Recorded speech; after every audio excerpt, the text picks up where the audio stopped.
Oh,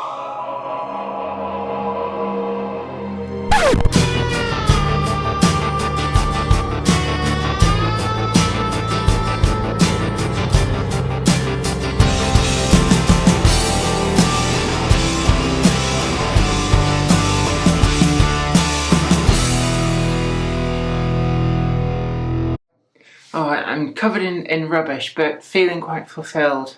I've got the shed roof completely replaced, all new roofing felt. I've just been out this morning because we ran out of light last night and finished off tucking it under at the back, nailing it in. I had to take 2 panels of fence out to do that, but it's all done.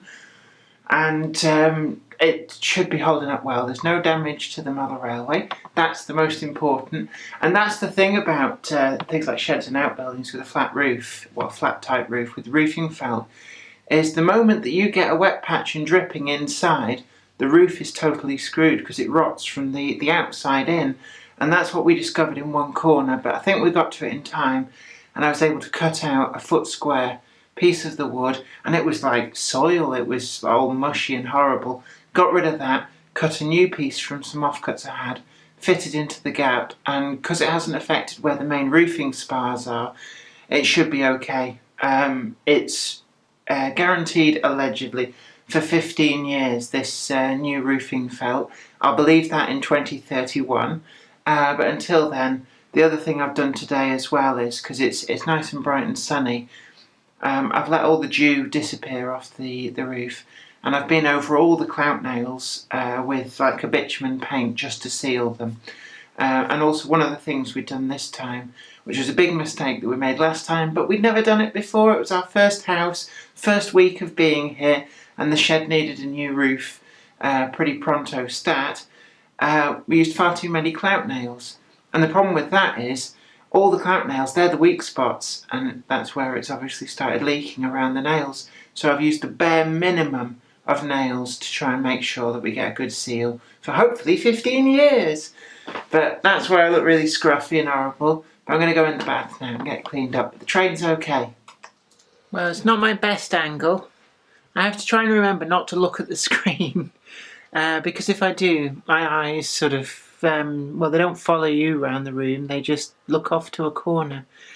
Now, I thought I'd do another one of these video vlogs, or whatever they're called, you know, just because I can, and because the weather is super duper sub-zero, and somewhere behind me, that's Zoe, try and not in focus.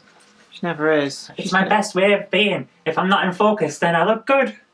Hi. Hello there. She's never focused. Right, you can stop that now. This is serious. Right. She's playing Thunderbirds.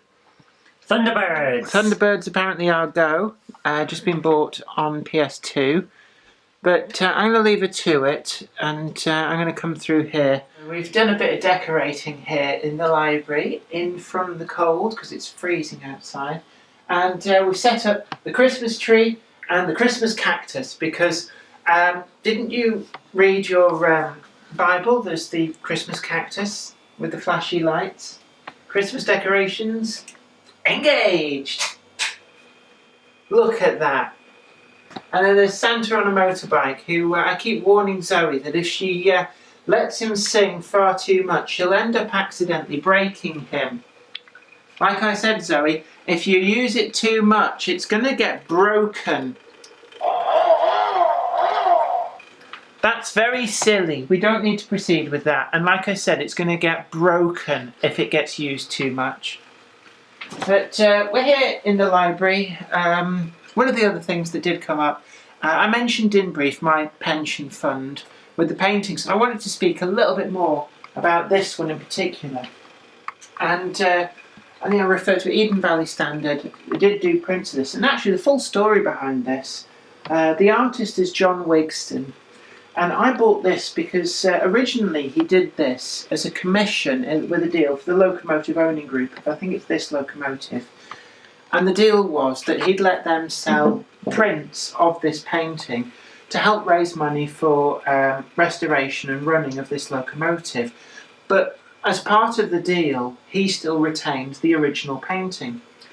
And I think because of that, people assumed that the painting would belong to somebody who commissioned it for the print, and that wasn't the case. So I remember remarking quite flippantly, "Oh, I expect the original of that one," pointing to one of the prints, has long gone. And he said, "No, funny enough, it's still hanging on my wall. Everybody assumes it's sold, and it hasn't." So I ended up buying it.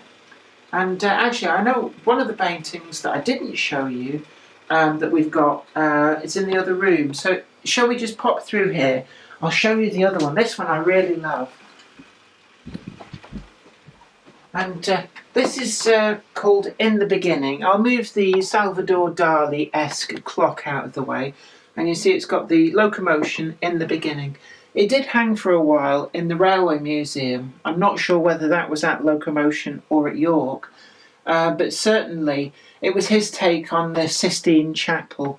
And I really like it. It's so different from what you'd normally get in paintings. And it's something that John Wigston has done a fair few things in a similar sort of vein. Not just your traditional three-quarter shots, but something very eye-catching. So we give this pride of place in the lounge with Salvador Dali clock.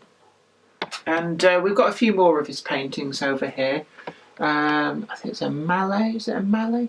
And then also, I did know the name of the battle. I think it's a battle cruiser, but there's just a real energy to that painting, and I felt that it makes you feel like it's a snapshot of an actual moment in time, and it was just something about it that made me want to buy that. And then obviously you can see there's a shared interest in Fraser, Quantum Leap, the A-Team. Get in the van, fool! And Time Team.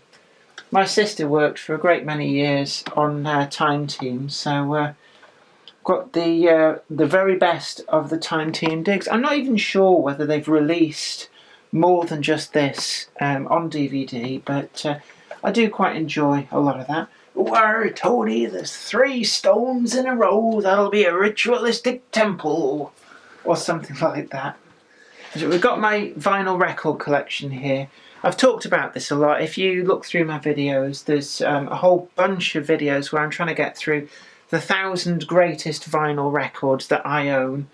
Not in the world, because I don't own every vinyl record, so there's no way I could own the 1,000 best vinyl records. But certainly I've got a few good ones in here. I keep buying new ones, and actually, it's one thing. I know I take the rip out of hipsters with their buttoned up to the top, no tie, lumberjack shirts and stuff. What's that about? But one of the things that they've piled in on, that's alright, I like you really. But one of the things that they have actually done, and way to go hipsters, I'm thanking you, is they've made vinyl trendy again. And it's not that I wanted vinyl to be trendy per se, it's simply that by being trendy, everything's now available again on the format. So, I was keeping the format alive all through the late 90s, buying them when everybody said that I was stupid and stuck in the past. But now, it's just like, everything's out, and you get some real classic stuff. Managed to finally get myself a copy of Hello Nasty by the Beastie Boys. I remember when this came out, I kept meaning to buy a copy, and it never quite happened. Yeah, where it is. I didn't have a lot of pocket money back then. So there was always something else that I wanted even more. I just never got around to buying it, but I spotted it in, I think it was HMV in Manchester, and I got myself that. And the other one as well, this really does have some memories for me. Olive, Extra Virgin. Now, the thing about this album was, when it was first announced, I ordered a copy on vinyl, and it was announced that it was going to be released on, the standard 3 formats of the day: CD, tape cassette, and vinyl. And somewhere along the line, the vinyl version just got cancelled, and that happened a lot back then. They would announce the 3 formats, but then the vinyl would just never turn up, and it would just be quietly forgotten about. And this was an album that I did order a copy. It never got released ultimately on vinyl at the time, so I never had a copy. And then a couple of months ago, there I was I think this one was from FOP Records in Manchester, or it could even have been from Piccadilly Records. Manchester's a great scene for vinyl records. because you've got a choice of at least 3 different locations where there's a good choice of records there. But I saw it and I had to have it. And I can't believe it. It is, because I did ultimately buy a CD copy, but it is everything that the CD copy had, but on vinyl. And it's, it's got all the inlays, all the big photographs, and like the super duper blue discs. Really chuffed with that, to be honest with you. But hey, even Sainsbury's and Asda are stocking vinyl. It's brilliant! I'm not a hipster. I was into it before it was cool, honest. One of the other things I wanted to show you is, everybody knows I've got quite a liking for Kate Bush's music.